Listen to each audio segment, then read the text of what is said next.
po sa ating lahat, Team Edsy. Kumusta? So, yun na nga po, no, marami nga po ang natutuwa dahil nga po, minamanifest na nga daw po ng Team Edsy ito. Especially si Beyonce and Kalinga Prab.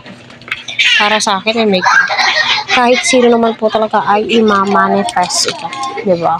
Kasi, kung baga ng karamihan, kung iisipin lang po yung future, may future na daw po itong si Beyonce kay Eds.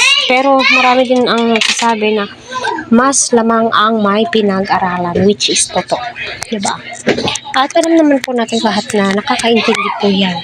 Si Kalinga Prab kung ano po yung status ni Beyonce. At bata pa naman po si Beyonce, especially si Eds. Willing to wait naman po siya, diba? So, ilang buwan na lamang po yung hihintayin nga po ni Beyonce. Ni Eds.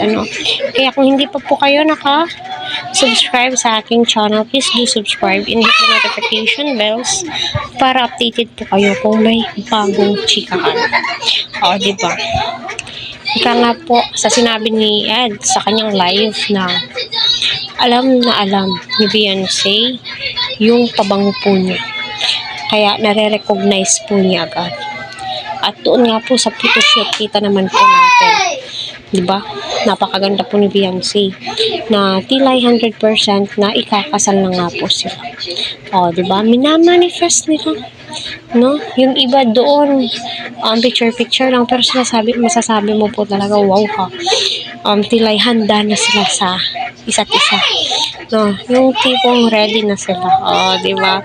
So, mapapasana all ka na lamang po talaga sa mga ginagawang efforts nila. Kalinga Prab, ni Edu, at saka sa mga photographer, especially si Beyonce, napakaganda po niya. Para sa akin, swak po yung makeup po niya, kasi nga po, sa camera po kasi yan magbabase. Tignan nyo, yung naka-zoom po yung picture niya, madami nagsasabi, hindi daw po sila kontento, bakit ganun nga daw po.